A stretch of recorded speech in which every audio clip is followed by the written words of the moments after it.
Hello बच्चों, कैसे हैं? मस्त बिल्कुल। आप देख रहे हैं Atul academy classes. Atul academy classes में स्वागत है।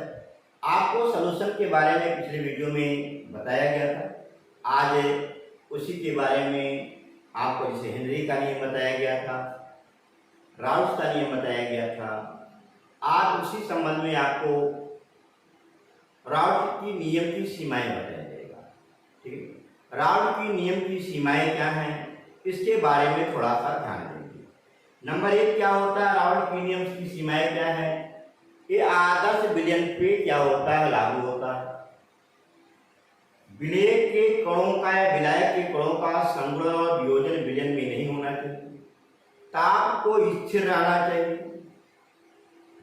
इसकी क्या होती है, सीमाएं।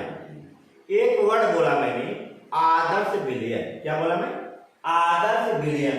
इसमें जरा ध्यान देंगे, आदर्श विलयन किसे कहते हैं? आदर्श विलयन के क्या प्रॉपर्टी है, इसके बारे में भी हम लोग क्या करेंगे, ध्यान देंगे। ठीक है ना। आदर्श विलयन किसे कहते हैं, आइडियल सॉल्यूशन के बारे में हम लोग क्या करेंगे, बात करेंगे। देखिए आदर्श विलयन क्या होता है, क्वेश्चन पूछा भी गया आप लोगों से।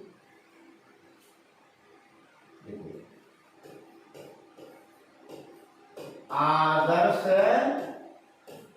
विलयन, ठीक है।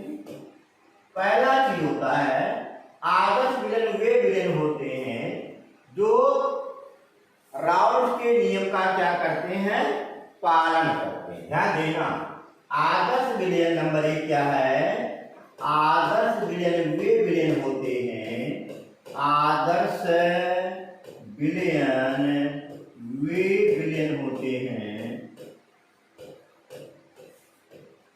विलयन होते हैं जो राउल्स के नियम का पालन करते हैं। राउल्स के नियम का राउल्स के नियम का पालन करते हैं। अब राउल्स का नियम क्या है? वाष्पशील पदार्थों के लिए मालूम है राउल्स का नियम क्या होता है, उसका वाष्प दाब का, और जो वाष्प दाब जो होता है उसके मोल प्रभाव के क्या होता है, समानुपाती होता है। P प्रोपोर्शनल से, या आप लिख सकते हो, या P नॉट इंटू क्या है, EX। ये P नॉट क्या है, ये P नॉट क्या है, ये टोटल क्या है, कुल दाब होता है। EX आपको मालूम है, या आप लिख सकते हो भाई PB प्रोपोर्शनल EX भी लिख सकते हो, या PB P नॉट EX भी लिख सकते हो। ये EX भी, यार इसको जीटा भी बोलते हैं बहरहाल, है ना। P नॉट यहां पर क्या है, ये आपका P नॉट इंटू जीटा भी, या एक्स भी बोलते हैं, जीटा भाई एक्स भी ना बोल करके बल्कि क्या बोलना चाहिए, जीटा भी बोलना चाहिए। ठीक है, PB to P naught X. Total अगर आप यहीं पर प्रेशर निकालते हो, कुल प्रेशर आप कैसे निकालोगे, उस अवस्था में आप इसमें जोड़ देते हो, total pressure equal to P total equal to PA plus क्या लिखते हो आप, PB लिख देते हो। ठीक, PA की वैल्यू पुट कर देते हो, P नॉट इंटू एक्स से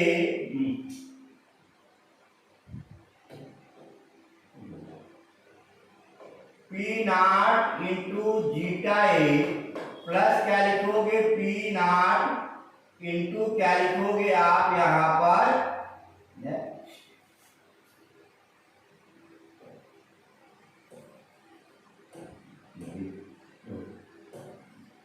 P नॉट इंटू क्या लिखोगे, जीटा भी। या एक काम कर सकते हैं, P टोटल है ना, P निकल तो आप लिख सकते हो, P कॉमन ले लो, P नॉट यहां पर क्या लिखोगे, जीटा ए प्लस क्या लिखोगे आपका जीटा बी। इसकी वैल्यू क्या होती है, मूल प्रभाजों का योग सदैव क्या होता है आपका, एक होता है, ठीक है। मूल प्रभाजों का योग क्या होता है, सदैव एक होता है। उस अवस्था में P इक्वल टू आप क्या लिख सकते हो, P नॉट, यानी कि विलेय और विलायक के मूल प्रभाजों का जो वाष्प दाब होता है, आंशिक दाब उसके सदैव टोटल वाष्प दाब के क्या होता है, ये आपका बराबर होता है। यहां से चीज देखेंगे, बात क्लियर।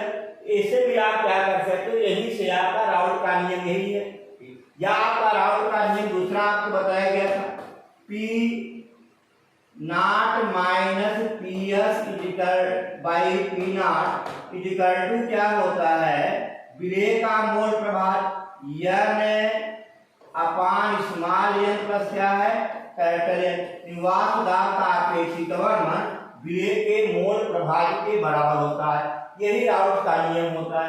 यानी इस नियम का अगर प्रयोग द्वारा और राउल्ट के नियम के द्वारा ज्ञात किया गया वाष्प दाब, यदि दोनों वाष्प दाब के मान बराबर होते हैं तो समझ लेना वह आदर्श विलयन है। अगर राउल्ट के नियम द्वारा ज्ञात किया गया वाष्प दाब प्रयोग द्वारा ज्ञात किए गए वाष्प दाब से अंतर आता है तो कन्फर्म मान लेना वो आदर्श विलयन नहीं होता, ठीक है। अगला इसी पर देखेंगे,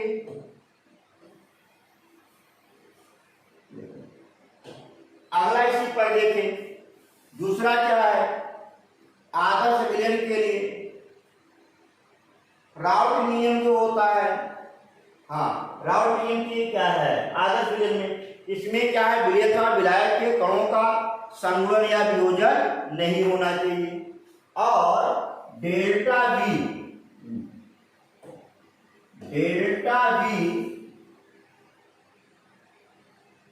मिक्स मतलब दोनों का जैसे होता है, डेल्टा वी मिक्स का मान 0 होना चाहिए और डेल्टा एच मिक्स का मान क्या होना चाहिए, ये 0 होना चाहिए। ये आदर्श विलयन के क्या होते हैं, वो होते हैं। ये डेल्टा वी मिक्स क्या है, जैसे मान लो यहाँ पर ऐसा करते हैं, कुछ आयतन यहाँ लेते हैं एक्स वाई आयतन, ये मान लो V1 और यहाँ पर जो आयतन दूसरे पात्र में लेते हैं, यहाँ पर आपका V2 लेते हैं, दोनों को आपस में मिला दें, ये V1 प्लस V2 के बराबर हो, इससे न तो अधिक हो न तो कम हो, तो समझ लेना यानी इनका दोनों का अंतर यानी कैसा है V1 प्लस V2, इसमें जो है कोई परिवर्तन न हो, यानी इनका योग जो होता है सदैव इसके बराबर हो। बात क्लियर। मिक्सेशन ऐसे बोला गया, यानी V1 प्लस V2 में से जैसे एक आयतन या एक आयतन, ये दोनों आयतन को मिला दिए, मान लो 500 मिलीलीटर बना और 500 में से 500 का घटा दो तो 0 आएगा कि नहीं आएगा। इस नाते से delta V mix equal to क्या होता है, 0 होता है। इसी प्रकार से delta H mix equal to 0, delta H mix equal to 0 क्या होता है, न तो उसमें अभिक्रिया उष्मा शोषी हो, न तो क्या हो उष्मा क्षेपी हो, न तो उष्मा निकले, जितना आपने उसमें एब्जॉर्ब किया था उतना उष्मा रिलीज कर दीजिए। अब क्रिया के दौरान जितना बना हुआ उष्मा है ना, उष्मा लगी उतना क्या कर, जितना एब्जॉर्ब करो उतना रिलीज कर दो, एब्जॉर्ब इक्वल टू रिलीज बराबर 0 हो जाए। इस अवस्था में आप देखिए आदर्श विलयन क्या होते हैं, वे विलयन जो प्रत्येक स्थिति में राउल्ट का नियम का पालन करते हैं। इसमें डेल्टा मिक्स इक्वल टू 0 हो, delta V mix equal to 0 हो, डेल्टा एच इक्वल टू 0 हो, विलेय के कणों का संयोजन या वियोजन न होता हो, विलेय विलायक के कणों, ऐसे विलयन को क्या कहते हैं, आदर्श विलयन कहते हैं। जैसे आदर्श विलयन में एग्जाम्पल आता है कि आदर्श विलयन कौन से होते हैं, जैसे देखोगे जिनकी ध्रुवता समान हो है और उनके अणुभारों में बहुत ज्यादा डिफरेंट न हो। जैसे यहाँ पर देखो, यहाँ पर मेथिल एल्कोहल CH3OH और क्या है एथिल एल्कोहल, ये दोनों OH है ना, इनकी ध्रुवता लगभग समान होगी, थोड़ा सा अंतर अणुभार का, बहुत ज्यादा अंतर तो है नहीं। ये क्या होता है, आपका आदर्श विलयन होता है। जैसे बेंजीन और टॉलुइन C6H6 है और C6H5CH3, ये भी क्या होता है, आदर्श विलयन होता है। अगर यहीं पर देखें जैसे C2H5Br और C2H5Cl, ध्रुवता दोनों की लगभग समान होगी, ये क्या होते हैं, आदर्श विलयन होते। लेकिन अगर मैं यहां पर कहूं C2H5Cl और C3H8Br, ये आदर्श विलयन नहीं हो सकता, क्योंकि इसमें अणुभार में ज्यादा अंतर हो रहा भाई, है ना, ज्यादा अंतर हो रहा है। जैसे आपको सजातीय श्रेणी के पहले के बाद दूसरी जो सजातीय श्रेणी वाले एलिमेंट होगा उसके द्वारा जो बनाया गया विलयन होगा वो आदर्श विलयन होगा, और उसके बाद अगर उच्च अणुभार का अंतर होता है तो आदर्श विलयन क्या होता है, नहीं कहलाता है। कन्फर्म हुआ? उनकी ध्रुवता समान और लगभग अणुभार समान, ऐसे विलयन क्या होते हैं, आदर्श विलयन कहलाते हैं। आप लोगों से पूछा भी जाता है आदर्श विलयन क्या है, आदर्श विलयन के एग्जाम्पल पूछा जाता है, तो आप लोगों से उम्मीद करता हूं आदर्श विलयन के एग्जाम्पल क्या करेंगे, बता देंगे, ठीक है ना, आप देखोगे। और इसमें एक चीज और होता है, जैसे डेल्टा जी विद्युत ऊर्जा का मान डेल्टा सबके लिए समान हो, एक ही होता है, चाहे आदर्श विलयन हो चाहे कुछ भी हो। जैसे डेल्टा जी ये क्या है, डेल्टा जी क्या है, ये आपका विद्युत मुक्त ऊर्जा होता है? ये क्या होता है, डेल्टा जी विद्युत मुक्त ऊर्जा होता है। डेल्टा जी इधर लेस देन क्या होता है, 0, और डेल्टा एस मिक्स, देखो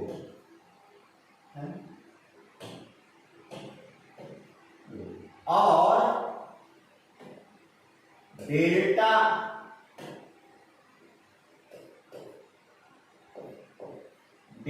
एस यहां पर आप मिक्स इक्वल टू आपका क्या होता है, ग्रेटर देन 0।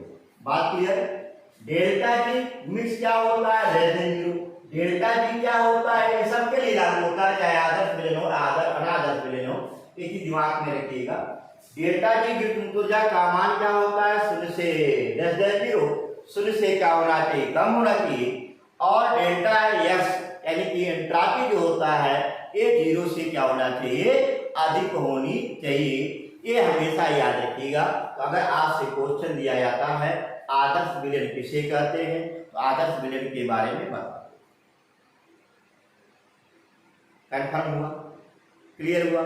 तो अगर आपसे क्वेश्चन देता है कि आदर्श विलयन किसे कहते हैं, तो आप बोलोगे ऐसे विलयन जो प्रत्येक स्थिति में राउल्ट के नियम का पालन करते हों, ऐसे विलयन को क्या कहते हैं, आदर्श विलयन कहते हैं। क्लियर हो गया? आया समझ में? अब देखो इसी पर अब कि अभी थोड़ा सा प्रॉब्लम है ना, छोटे छोटे वीडियो आपको देते जाएंगे और इसे आप लोग क्या करेंगे, देखते रहें और मस्त रहें।